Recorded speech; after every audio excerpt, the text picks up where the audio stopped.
Senator Joe Griffo, good morning. Good morning, William. All right, Jeff, so you know Andrew. that we have this story after speaking to the police chief yesterday, and it involves comments that were made on the air and off the air that the plan all along is to take the police station. So what do you think? We're being told, and by the way, to me, it is the fact that we have reached out to MVHS and received no return comment is indicative of the poor job they have done rolling this thing out. I'm sorry. And I'm a supporter. It's reminiscent of the Affordable Care Act, right, when they were rolling it out. So, yeah, it's rollout's just terrible. important, and I think you have to. MVHS has to be responsive and communicative with people, particularly when you have things like this. I'm not familiar with everything. We've been in Albany the last couple of days. However, what I would say on this particular issue relative to the police station, I'm not aware. I know that the city, I know the PD has asked for consideration of a new facility. I had a similar experience when I was in Rome as mayor. Okay, we have an aging well, that's facility. something we're learning for the first time here too. We had an aging facility in Rome, and we tried to relocate, and then we ended up building on the current site. So, and new is better than old. Sometimes relative to cost. I learned all that in my tenure as mayor. But in this particular instance, I think the PD identified, and I can't speak again for internal conversations with the city administration, there may have been some of the conversations about we need a new one, is this an opportunity, what can we do? I am not aware of the station being a part of any footprint. But then again, I am not involved each and every aspect of this. I said from the very beginning, this is going to be a decision by professionals, not politicians, not people that have opinions. I respect people's opinions. You have groups that feel very strongly about the situation. By the way, are you a member of No Hospital Downtown? Look, and I'm not the most tech-savvy guy in the world. But did you like the page and then everybody says you're a member? No. I think what happened, I asked my staff this because they monitor our social media. I think what happened is you get invited, and unless your name isn't taken out, you become part of a group or something. So if that was, so you never went to meetings, and you aren't out there secretly campaigning against the no, absolutely not. Look, we did. Just to reiterate, I sent a very extensive letter to these guys a couple of times. I try to respond to people, as you know. I try to be accessible. I always make my best effort to respond to people's questions. You may not always agree, but I do respect opinions. But in this particular case, we did our job from the legislative perspective in the state of New York. You had a decision that was made locally here to consolidate, and that's an important thing because they're closing hospitals across the state. Remember the Burger Commission? So after that, there was identified that this is a good concept, a new hospital. Can we secure the funding? We went to work. Governor supported it. We got the money. You had the local team, local officials on board. So we did what we had to do. From that point on, while we can be engaged in general conversation, it's really now in the hands of the healthcare professionals to make this decision. So I support their decision. They decided after reviewing a number of sites, including West Utica, Murnane Field, the existing site. I don't remember how many sites they reviewed at the time. They chose the site, the downtown location. Were you initially, though, in favor of downtown? Because that's what's kind of being said and coming out of these emails. Jim Zeck is saying, well, it shows that they all wanted you downtown. And by the way, is there anything wrong with that if you did? I think there are people that had opinions, and I don't know, I can't speak for, the authors have to speak for themselves of the emails, what went on in communications. But from my perspective, I just always felt that the board of trustees, the board of directors, the hospital administration, the people that they hired should make those decisions. And I always said to the hospital in my communications with them, involve the public, inform the public, and as you indicated, have a process put together. And they did go out and had some people put on board that hopefully were going to help them to communicate and to educate people as to what was going on, why it was going on, what the costs were going to be, what the reuse plan is ultimately. And nothing happens overnight either. And you do have some people, whether you believe in it, some, I think, people believe in this, and they're obviously in their opinions. But you have to look at it on fact. I respect that, but you have to look at facts. Opinions, in the end, can't make those determinations. Facts should, and people that are professionals should make those decisions. In healthcare, they know what's best, what they need. Like one of the examples of that is there's less rooms. Why are we doing less rooms? I just told you. They're closing hospitals. You may not need as many rooms when you're looking at. That's a big issue, and a lot of people will disagree with that and say, boy, we can't even find a room right now. We're getting we have to be put into the hallway for treatment. But this is all. Here's the way I would leave it with you. Yeah. If you're going to self-diagnose yourself when you don't feel good, right, then why do you go to a doctor? Right. Right? So you go to the doctor because you believe that he has the credentials and the expertise to make that evaluation and to prescribe something for you. Yeah. Similarly here, if you have to respect the people that are in the industry. We talk about that in education. Yeah. We make educational policy, but we don't consult teachers and administrators and school boards. Now when you're always trying goes to bad. do that, Yeah. people are saying, wait a minute, this is all contrived and conspiratorial. I want to go to a very stable genius who's standing by on the phone line right now from CNN, Ryan Nobles. Good morning, very stable man. I can't imagine how you thought it was a good opportunity to bring me into this conversation, but let's see where we go on this. Well, you're going nowhere on the hospital deal, but Ryan Nobles, meet Joe Griffo, and Joe, you can get in on this conversation. I do want to switch gears and talk with Ryan because we only have a few minutes left here. And what is going on? Bannon's out at Breitbart. Bannon seems to be the turncoat. The book is out. People questioning the mental capacity of the president. The president out making it worse by saying, "I'm a very stable genius." What is going on here? Well, I mean, it's really more of the same, Bill. This is It just is. the next phase of it. You've got an administration that operates under a chaos theory. It's where Donald Trump seems to thrive.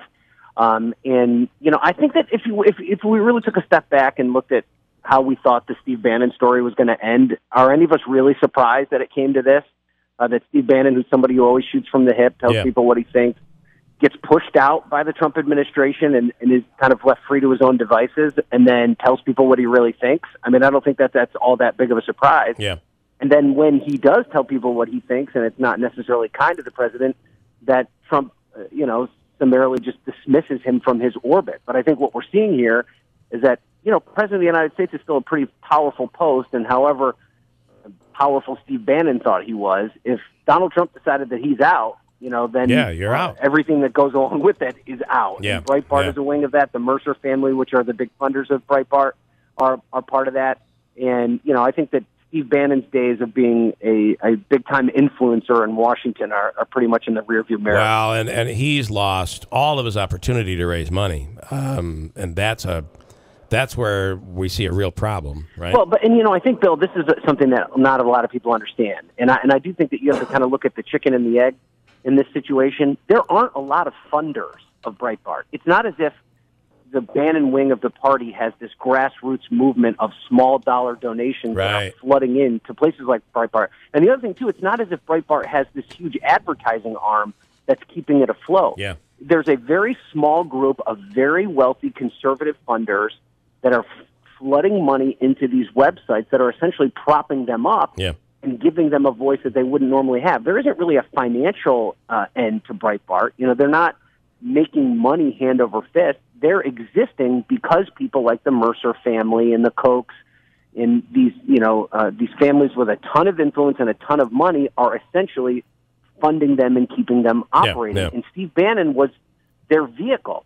And so when you lose the favor of that small group of people, there's not really many other places for you to go, and that's what Steve Bannon is learning. Yeah, he is definitely in a bit of a pickle right now that I don't know how he climbs out of this hole at all. Ron, what did you think about the meeting yesterday in the White House there in the cabinet room? Thought that was kind of an interesting approach, and you think that was designed as a result of the book? 100%, Joe, and I don't understand why this president doesn't do it more. I think that was the best example. When he ran for president, he told everyone that he was going to rise above the label of Democrat and Republican. He was going to bring people together, and he was going to use his business acumen to cut deals. But we haven't really seen any of that. And if it's going on, it's happening behind closed doors. Where Donald Trump operates the best is in front of people. He is a showman. His entire business career is built on that. His television career was built on that. And essentially what we saw yesterday was the Trump show. He brought all these members of Congress, both from the House and the Senate, Republican and Democrat, into a room, and he was wheeling and dealing, and he does it better than anybody. And it put to rest some, not all, of these concerns that he doesn't have grasp of the issues and that he's mentally unstable and that he doesn't know what he's doing. But for some reason, this White House has decided to hide him behind closed doors instead of putting him out in a forum where he excels. I mean, another example of that is back in the spring of last year when he did that long freewheeling press conference where he took every single question until there were no questions left. He was the one that was left standing at the end of that. Yeah. But for some reason, they put him in these settings where he can only ask one or two questions. He goes off without any kind of context to his answers, and then those small sound bites end up resonating for hours. So well, and this was the president that we kind of thought. I mean, remember, this has been a real roller coaster ride. There was a point where, remember when he sat down with Pelosi and Schumer, and it's like, wow, this is he's going to cut deals here. And get stuff done. If he can't get it done on the right, he's going to find a way to get it done on the left. Interestingly, he did that yesterday, which I think is his best way to be a president to all of America versus maybe just his 38%. But Tucker Carlson ripped on him on Fox last night. Well, yeah, and here's the problem, Bill.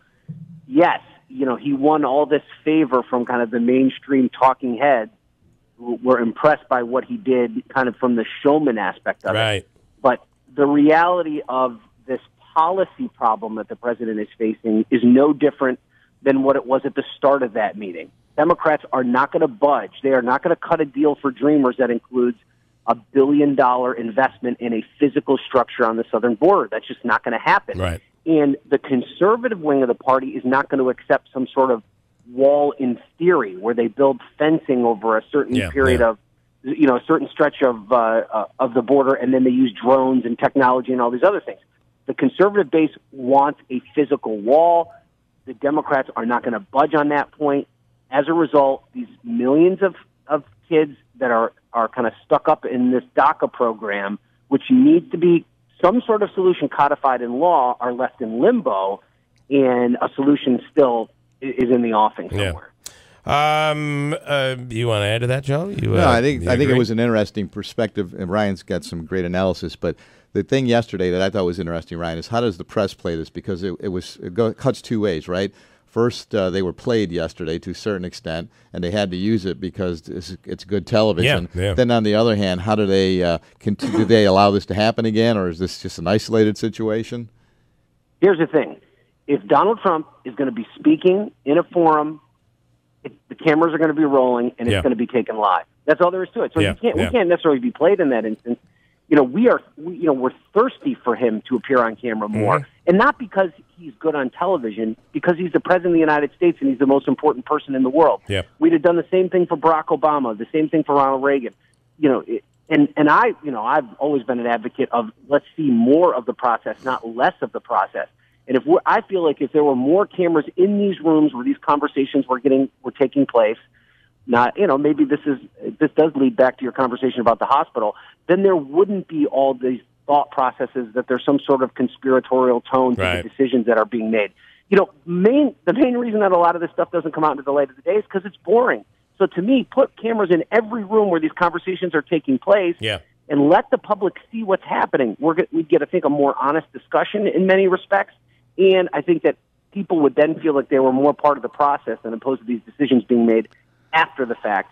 And then people have to wonder how those decisions were came to. All right, Ryan Nobles, as always, we appreciate it. Go do your job, and we'll talk. We'll talk again next week. I appreciate your time. Thanks, guys. Have a great day. Ryan Nobles from CNN. And Joe, there's a good point to that. Your time this morning as well. No, my pleasure. And there's a point to that, though. The state tried to do that, if you remember, during budget deliberations, where they opened it up to the cameras. And initially it worked, but then it didn't because everybody became more guarded, and then they began to take. Then they played roles. Everybody was playing a role yesterday. It was very interesting to watch. Versus, it was because the president's really trying to play a game of chess here, right? And lock Democrats into a position where you're going to be. Look what I did. You're going to be responsible for this government shutdown. Well, that was my point, though, because the media really, and to their credit, actually gave praise yesterday. This was open government. This is great, and I thought that was interesting because they're going to turn around and then slam after for some reason. Like I thought they might say, "Oh, this was all contrived," but they didn't. To their credit, by saying, "Are you buying in though that the media is manufacturing negativity on the president?" Do you buy into that? I don't know that I know that they manufacture, but I believe there's some bias there, and I do believe, and some of it they contribute to the administration. I mean, in the manner and method in which they conduct themselves. And I'm not sure it's the administration. We're talking about the president. Joe, as always, good stuff. Thank you. I appreciate it. Good to be here. We'll break.